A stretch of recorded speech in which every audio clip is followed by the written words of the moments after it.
She texted, "I'm pregnant and scared. Please come to the clinic with me tomorrow." I dropped everything and took the day off work. The clinic had no appointment for her. Then I checked her Instagram. She was at brunch with her ex, laughing about how fast he came running. When I showed up at the restaurant, original post, 28 male, I've been dating my girlfriend for about 14 months. We met through a mutual friend at a barbecue, hit it off immediately, and things moved pretty fast. She moved into my apartment around the 8-month mark because her lease was ending and we'd been spending every night together anyway. It made sense financially, according to her. I paid about 70% of the rent because I make more. I'm a project manager at a construction company. She worked part-time at a boutique clothing store while figuring out her next career move. Quick background on her ex that becomes relevant. They dated for 3 years before me, supposedly broke up because he cheated on her with a coworker. At least that's the story she told me when we first started getting serious. She described him as manipulative, emotionally unavailable, someone who made her feel worthless. I spent months reassuring her that not all guys were like that, helping rebuild her confidence, being the good guy after the bad guy. Classic rebound dynamic, but I genuinely thought we'd grown past it. The last few months have been weird, though. She'd been distant, protective of her phone in ways she never used to be, going out with friends more often and coming home late. I noticed but didn't push. I figured if something was wrong, she'd tell me. I trusted her. That was my first mistake. Last Tuesday night, around 11 p.m., I was half asleep on the couch watching highlights when my phone buzzed. The text that came through made my stomach drop through the floor.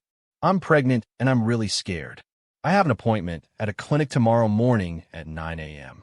Can you please come with me? I can't do this alone." I immediately sat up and called her. She answered crying.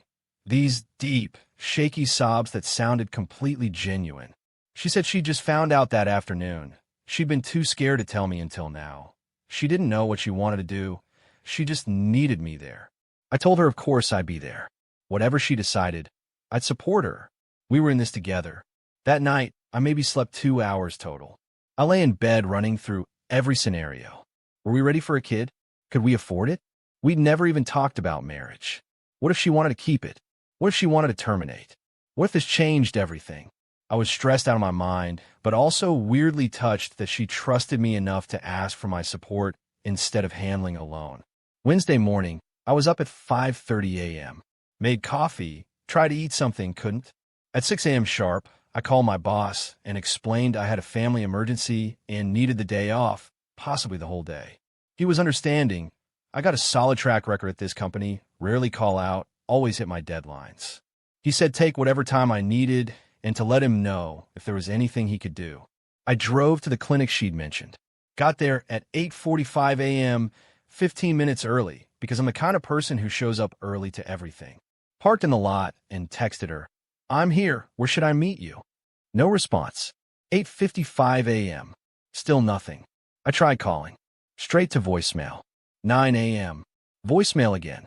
Texted, "Hey, I'm in the parking lot. You here?" 9:15 a.m. I was starting to worry something had happened. Maybe she was having second thoughts. Maybe she was too scared to come inside. I walked into the clinic, figuring maybe she was already in there and her phone had died. Approached the front desk. Middle-aged receptionist with kind eyes looked up at me. "Hi, I'm here with my girlfriend. She had a 9 a.m. appointment. I was supposed to meet her." "Of course. What's her name?" I gave it. She typed for a moment. Checked her screen. Typed again. A confused expression crossed her face. "Sir, I don't have anyone by that name scheduled for today. Are you sure it was this location?" She specifically said this clinic. 9 a.m. Wednesday. More typing. More confusion. "I'm sorry, but there's definitely no appointment under that name. Could she have used a different name? Or maybe scheduled at one of our other locations?" I stood there feeling like an idiot. My face was getting hot. "No, she said this clinic specifically. This address. I'm really sorry. I wish I could help. Would you like me to check our other locations?" I thanked her and walked out in a daze. Back in my car, I tried calling again. Voicemail. Texted, "Hey, I'm at the clinic, but they don't have your appointment. Did you go somewhere else? Are you okay? Call me." Nothing. By 9:30, I was sitting there trying to make sense of it. Did she go to a different clinic? Did she get the time wrong? Did something happen? My mind was spinning through increasingly worried scenarios. That's when I did something I'm not proud of, but also don't regret. I checked her Instagram.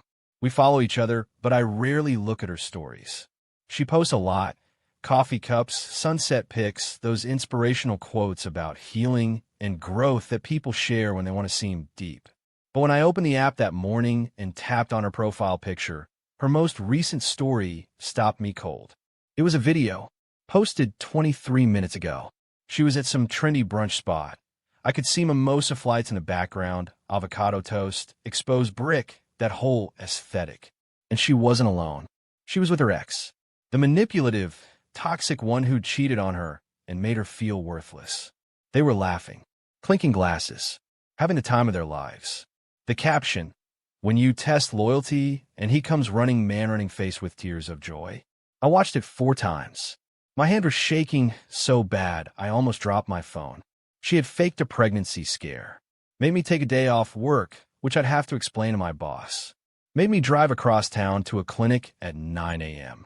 Made me worry about our future, about her health, about a potential child that didn't exist. And she did all of it so she could test my loyalty and laugh about it with her ex over brunch. I sat in that clinic parking lot for probably 15 minutes, just breathing. My first instinct was to call her and lose my mind. My second instinct was to drive straight to that restaurant and make a scene that would end up on someone's TikTok. I did neither. I opened Google Maps and found the restaurant from her story. She geotagged it because of course she had.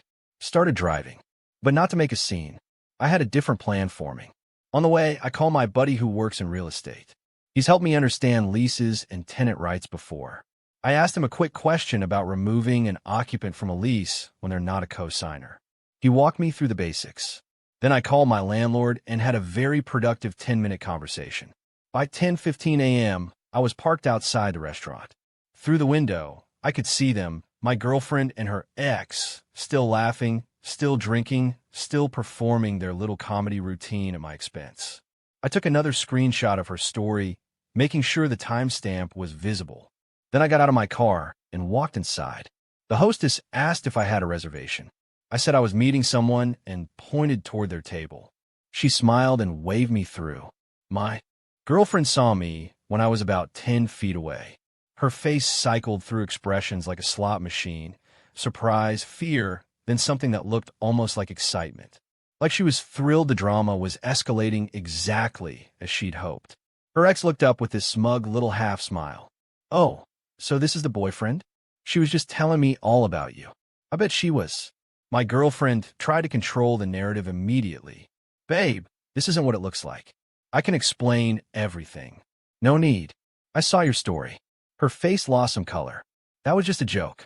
I was going to tell you later. I just wanted to—" "You faked a pregnancy scare to test me while brunching with your ex." I figured that out when the clinic receptionist said you didn't have an appointment. Her ex actually laughed. Laughed. Damn. She really did that? That's ice cold. He seemed impressed rather than disturbed. My girlfriend shot him a sharp look, then turned back to me with tears welling up. The performance was honestly impressive. Years of practice, probably. I just needed to know you cared. You've been so distant lately, and I was scared you were losing interest. This was stupid, I know, but I was desperate. I've been distant. You've been going out every other night. You've been hiding your phone. You've been. I stopped myself. I wasn't going to do this here in public in front of her ex, giving them both exactly what they wanted. Instead, I pulled out my phone and showed her a text I'd received while driving over. "What is this? Notice from our landlord. You're being removed as an occupant from my lease. You have 30 days to find somewhere else to live. That's the 15th of next month. You can't. That's not legal. Actually, it is. The apartment is in my name only. You were added as an approved occupant, not a co-signer. I just got off the phone with the landlord. He's sending you the official paperwork today." Her ex had stopped smiling. My girlfriend's performance tears were becoming real ones. Where am I supposed to go? I can't afford. That sounds like a you problem. Maybe your ex can help, since you two are so close. I looked at him. He looked away. Wouldn't meet my eyes. Classic. You're really doing this? Over a joke. You fake being pregnant with my child. You made me think we were facing one of the biggest decisions of our lives. You made me call out of work, and I'm burning a personal day on this, by the way. And you did all of that to test my loyalty so you could have a laugh with your ex. I was going to tell you. When, after dessert, she didn't have an answer. I put my phone away. Your stuff will be boxed up by this weekend. I'll text you when you can come get it. Bring your ex if you need help carrying things. I won't be there. I turned and walked out of the restaurant without looking back. Drove home in silence. Called my boss. Told him the family emergency was resolved, but asked if I could work remotely the rest of the day. He said fine. Then I sat on my couch, our couch, my couch, and let myself feel everything I've been suppressing for the last 3 hours. The betrayal, the humiliation, the sheer absurdity of being manipulated by someone I'd spent 14 months building a life with. 14 months with a person who thought faking a pregnancy was an acceptable way to test a relationship. I should have seen it sooner. Update 1, 5 days later. It's been 5 days since the restaurant, and things have escalated in ways I didn't anticipate. Gonna try to keep this organized. After I got home from the restaurant, I didn't touch her stuff immediately. Spent a couple hours just sitting in silence processing everything. Then I switched into practical mode, because that's easier than feeling. Started separating her belongings from mine, making piles, finding boxes from the storage closet. Focus on tasks, not emotions. She started blowing on my phone that same afternoon. Texts, calls, voicemails, all variations of please let me explain, and you're completely overreacting, and I can't believe you're doing this over something so small. I didn't respond to any of it. By evening, her tone had shifted from apologetic to angry. You're really going to throw away 14 months over this? You're being incredibly childish. I talked to my friends, and they all agree you're taking this way too far. I muted her notifications. Day 2 is when her mother got involved. I met her mother 3 times. Pleasant woman, very protective of her daughter, seemed to like me well enough.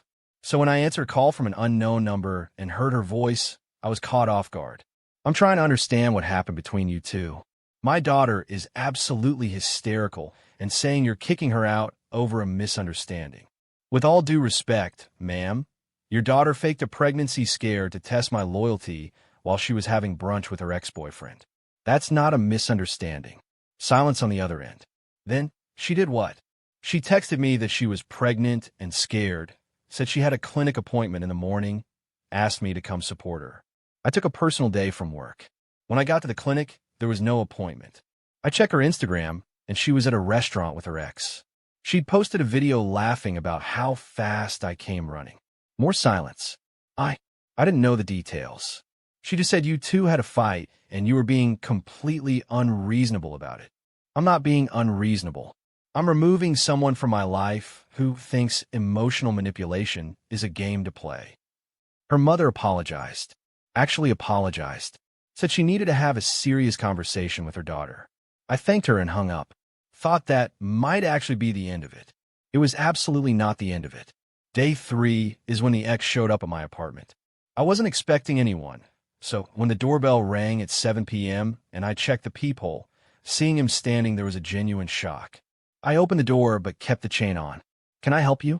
Hey ma'am, look, I think we got off on the wrong foot at the restaurant. Can we talk? I really don't think we have anything to discuss. Just hear me out. She told me you two were basically already broken up. I didn't know she was pulling some loyalty test thing. I thought you guys were done. I'm not trying to be the bad guy here. Cool. Still don't have anything to talk about. She's been texting me nonstop since you walked out, saying she's going to be homeless, that you're ruining her life, that she has nowhere to go. I feel bad for her, man. Then let her move in with you. He let out this nervous laugh. Nah, we're not like that. We're just friends now. I'm not trying to get into a relationship with her. Then I guess she's got a problem. Not my problem, though. I started to close the door. He put his hand on it to stop me. You're really just going to throw her out on the street? That's pretty cold, man. I looked at his hand on my door, then back at his face. You've got about 5 seconds to take your hand off my door before I call the police. He removed his hand. Whatever, man. You're going to regret being this petty. Probably not. I closed the door, locked it, went back to packing her boxes. Days 4 and 5 is when they tried to actually sabotage my life. Yesterday morning, I got a call from my company's HR department. My stomach dropped because you never get a call from HR unless something's wrong. The rep was professional, but clearly uncomfortable. We receive an anonymous complaint through our ethics hotline. Someone alleged that you've been harassing a woman and making threatening statements. We're required by policy to investigate all reports. Can you tell me your side? I spent 30 minutes explaining everything. The fake pregnancy, the brunch with the ex, the breakup, the eviction notice.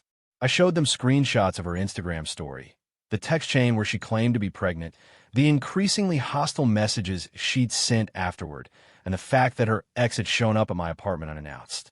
The HR rep took careful notes. Do you have any idea who might have filed this report? I have a pretty good guess. We'll be looking into this.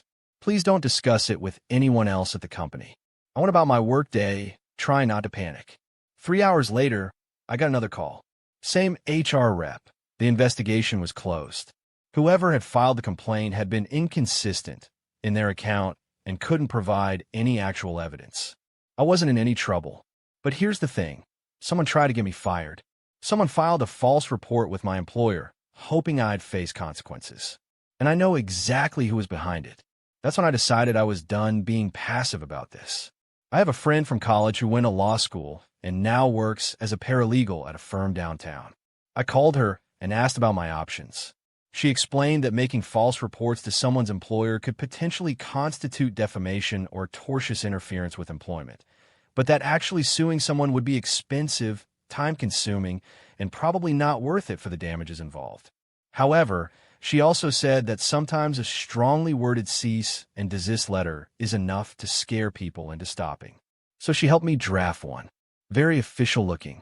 Legal letterhead, professional language, specific references to the false report, and potential legal consequences if harassment continued. I sent it to my ex via email and CC'd her mother. Haven't heard from either of them since. The boxes are packed. She has until the 15th to collect them. After that, anything left is getting donated. 14 months. A fake pregnancy. Brunch with an ex. An attempted sabotage of my career. And people wonder why trust is hard. Update 2. 12 days later. Final update, because I need to close this chapter and get on with my life. After I sent the cease and desist letter, things went quiet. Blissfully, peacefully quiet. For about a week, no calls, no texts, no unwanted visitors, no HR complaints. I started thinking maybe it was actually over. Day 8 proved me wrong. I got a message on Facebook from someone I vaguely recognized. One of my ex's friends from her social circle, someone I'd met maybe twice at parties over the past year. The message read, "Hey, not sure if you've seen, but your ex has been telling everyone you were abusive, and that's why she had to leave. She's saying you threw all her stuff on the street, and now she's homeless because of you. It's getting around to your mutual friends. Just wanted to give you a heads up." I thanked her and asked if she could send me screenshots. Within 2 hours, she'd sent me 5. All 5 showed my ex painting herself as a victim of emotional abuse and financial control. According to her version, I had been controlling and jealous throughout the relationship. She had finally found the courage to stand up for herself, and I had retaliated by throwing her out with no warning and destroying her belongings. No mention of the fake pregnancy. No mention of the brunch with her ex. No mention of the Instagram story where she literally laughed about testing my loyalty. Complete revisionist history. I sat with those screenshots for a while. My first instinct was to go full scorched earth. Post my own evidence, show everyone what actually happened, expose her lies publicly. But that felt like exactly what she'd want. A public drama war. A chance to play the victim even harder. Look, he's attacking me online now, too. Instead, I did something simpler and more surgical. Every mutual friend who reached out asking about what they'd heard, I replied with the same message. I'm not going to get into a public back and forth about this, but if you want to know what actually happened, I'm happy to share receipts privately. About 15 people took me up on that offer over the next couple days. I showed them the Instagram story screenshot with the timestamp. The original text where she claimed to be pregnant and scared. The clinic's lack of any appointment. The timeline of events. One by one, I watched the reaction shift. Oh damn. Wait, she actually did that. That's really messed up. She told me something completely different. By day 9, the tide had turned. People stopped commenting supportive things on her posts. A few mutual friends who'd initially believed her version reached out to me directly to apologize for assuming the worst. I'm not going to pretend that didn't feel good. After being falsely painted as an abuser when I was the one who got manipulated, watching the truth gradually come out was genuinely satisfying. Day 10 was move-out day. She was supposed to collect her belongings by the 15th. I texted her the previous week with a time window, Saturday, 2 p.m. to 5 p.m. I told her I wouldn't be there. She could use her key one last time, take her boxes, and leave the key on the kitchen counter when she was done. I wasn't there. Spent the afternoon at my buddy's apartment, watched football, ordered wings, tried not to think about it. At 4:45 p.m., I got a text from my neighbor across the hall. "Hey, your ex just left with some guy and a lot of boxes." She was slamming doors. Seemed upset. At 5:30 p.m., I got a text from my ex. Just one line. "I can't believe you're actually doing this to me." I didn't respond. When I got home that evening, the apartment felt different immediately. Emptier, obviously. The closet was cleaned out, her bathroom stuff was gone, the decorative pillows she'd bought for the couch were missing. But also felt lighter. Like someone had opened a window and let stale air escape. The key was on the counter, exactly where I'd asked her to leave it. I spent that night deep cleaning the entire apartment.